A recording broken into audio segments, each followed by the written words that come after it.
Hello students, welcome to RNM academy channel. Students, આજના વિડીયોનું title અલગ છે અને કન્ટેન્ટ પણ થોડું અલગ છે।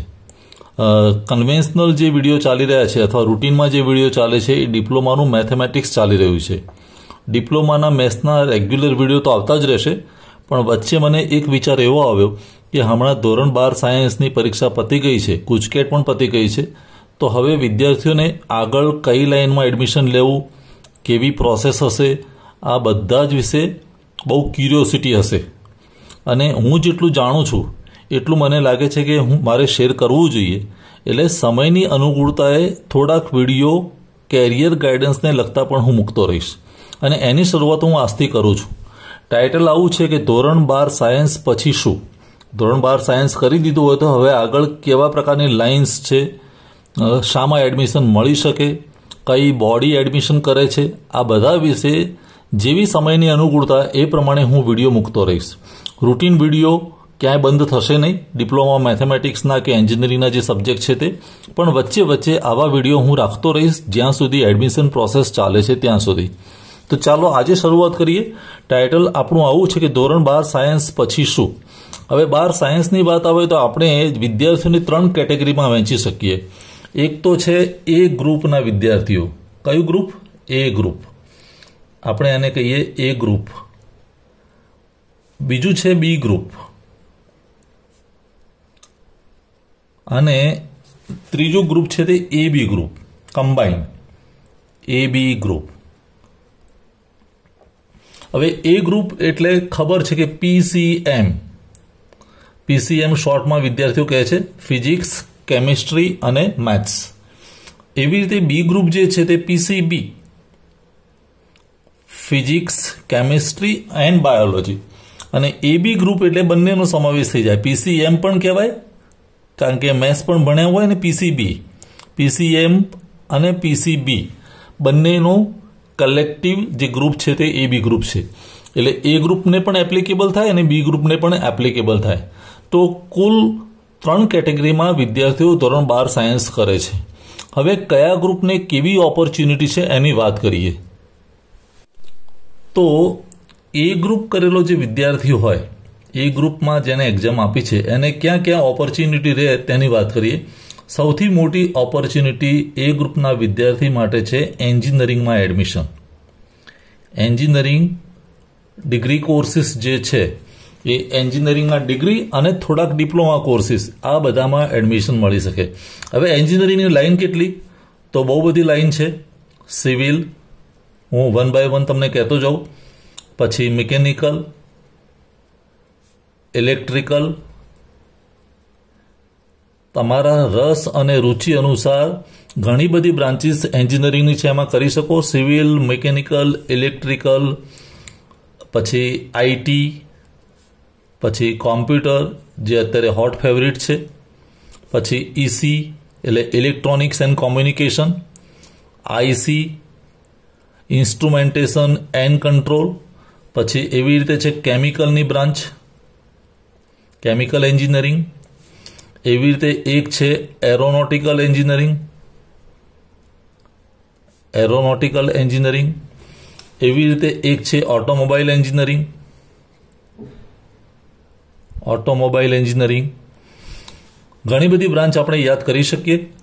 કમ્બાઇન એટલે કલેક્ટિવ બ્રાન્ચ જોઈએ તો એક મેકેટ્રોનિક્સ છે, મેકેટ્રોનિક્સ। તો એન્જિનિયરિંગમાં કોલેજ અનુસાર ઘણી બધી બ્રાન્ચીસ અથવા તો લાઇન અવેલેબલ છે। સ્ટુડન્ટ્સને કેવો રસ છે, કઈ લાઇનમાં જવું છે, એ ઘણા બધા ફેક્ટર પર આધારિત છે, પણ અત્યારે હું જનરલી આ લાઇનની ચર્ચા કરી રહ્યો છું। તો આ બધી એન્જિનિયરિંગની ફિલ્ડ છે, એન્જિનિયરિંગની બ્રાન્ચ। એ ઉપરાંત એક મને યાદ આવ્યું તે ટેક્સટાઇલ છે, ટેક્સટાઇલ એન્જિનિયરિંગ, ટેક્સટાઇલ પણ। આ ઉપરાંત એ ગ્રુપનો વિદ્યાર્થી હોય તો એ બીફાર્મ પણ કરી શકે, બેચલર ઓફ ફાર્મસી, અને ડી ફાર્મ, ડિપ્લોમા ફાર્મસી, એની પણ એના માટે તક રહે છે। એ ઉપરાંત એક ગ્રુપ છે આર્કિટેક્ચર, આર્કિટેક્ચર। તો આર્કિટેક્ચરમાં એડમિશન લેવું હોય તો પણ એ ગ્રુપ એના માટે કામ આવે. એ ઉપરાંત એક છે એગ્રીકલ્ચર. એગ્રીકલ્ચરને લગતા કોર્સીસ પણ એ ગ્રુપમાં વિદ્યાર્થી સ્ટડી કર્યો હોય તો એ કરી શકે છે. આ ઉપરાંત બીએસસી તો છે જ, એમાં બીએસસીમાં તમે બીએસસી આઈટી પણ કરી શકો. આ ઉપરાંત વિદ્યાર્થી બીબીએ પણ કરી શકે, મેનેજમેન્ટનો કોર્સ. એવી રીતે બીસીએ પણ કરી શકે.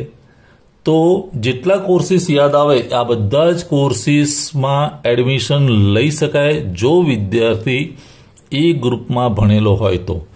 એન્જિનિયરિંગ આખું આવી ગયું, બીફાર્મ ડીફાર્મ પણ આવી ગયું, આર્કિટેક્ચર આવ્યું, એગ્રીકલ્ચર આવ્યું, બીએસસીના બધા કોર્સીસ લગભગ લાગુ પડે. બીએસસી આઈટી એવા સ્પેશિયલાઇઝેશનવાળા કોર્સીસમાં પણ એડમિશન લઈ શકે. મેનેજમેન્ટ સાઇડ ભણવું હોય તો બીબીએ કરી શકે, કોમ્પ્યુટર સાઇડ કોર્સ કરવો હોય તો બીસીએ કરી શકે. તો આ એ ગ્રુપના કોર્સીસનું એક લિસ્ટ થયું. હવે હું વાત કરું છું બી ગ્રુપના કોર્સ.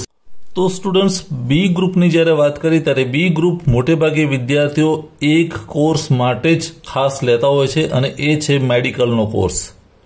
મેડિકલમાં એન્જિનિયરિંગ, મેડિકલમાં એડમિશન મળે એ માટે.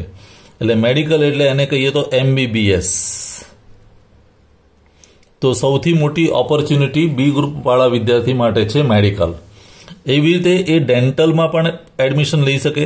ડેન્ટલ એટલે BDS, bachelor of dental surgery, BDS. એ રીતે ફિઝિયોથેરાપીમાં પણ એડમિશન મળી શકે. ફિઝિયોથેરાપી જેને આપણે BPT કહીએ છીએ, BPT ફિઝિયોથેરાપી. એ ઉપરાંત આયુર્વેદિકમાં એડમિશન લઈ શકે. આયુર્વેદિકનો જે કોર્સ છે એમાં એડમિશન મળી શકે. એ ઉપરાંત હોમિયોપેથીમાં પણ એડમિશન મળી શકે.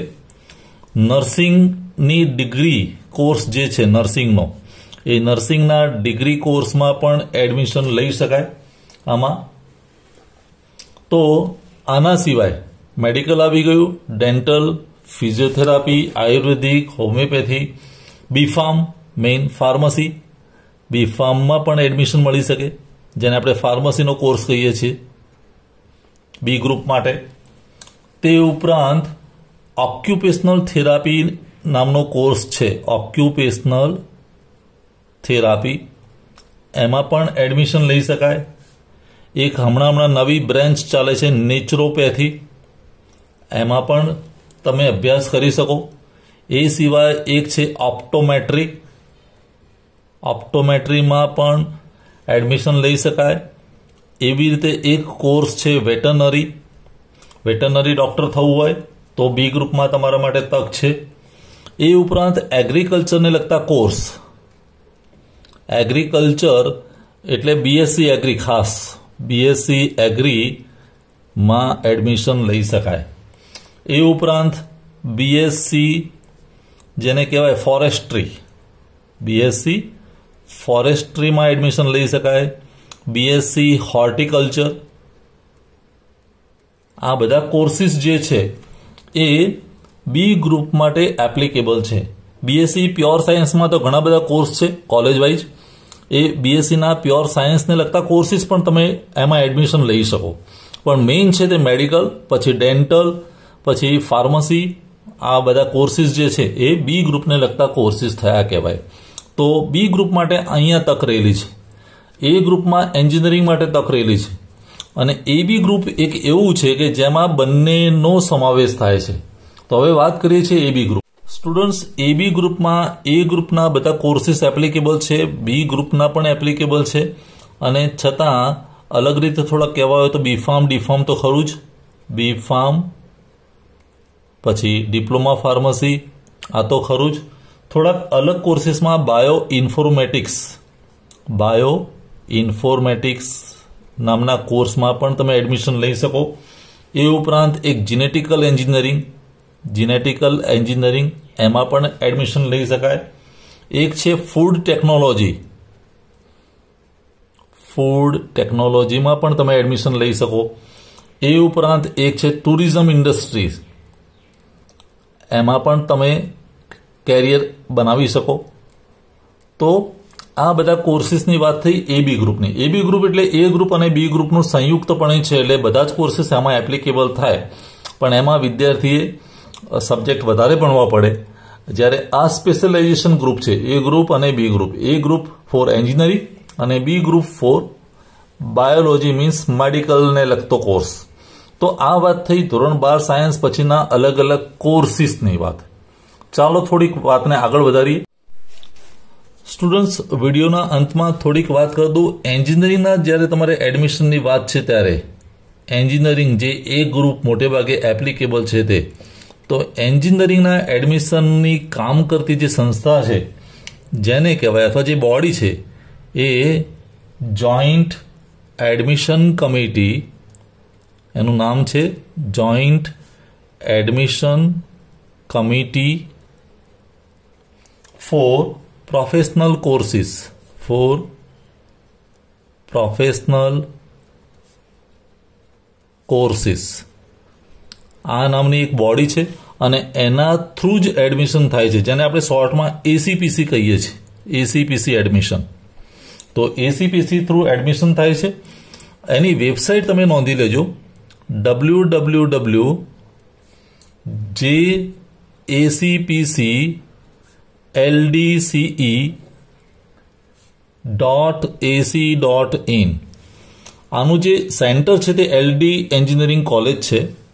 બોડીનું નામ છે joint admission committee four professional courses અને વેબસાઇટ જે છે તે JACPC એટલે joint admission committee four professional courses LDCE.ac.in.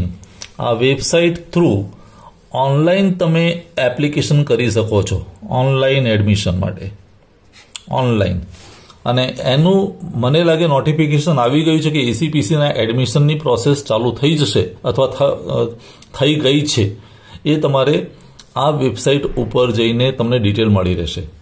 આ વાત થઈ એન્જિનિયરિંગના એડમિશન માટે. અને એવી રીતે મેડિકલ માટે પણ ઓનલાઈન પ્રોસેસ છે, પણ એને માટે એડમિશન માટે કામ કરતી બોડી અલગ છે. એ બોડીનું નામ છે centralised medical admission committee. Medical admission committee, centralised medical admission committee. અને ગાંધીનગરમાં જે હોસ્પિટલ છે GMERS,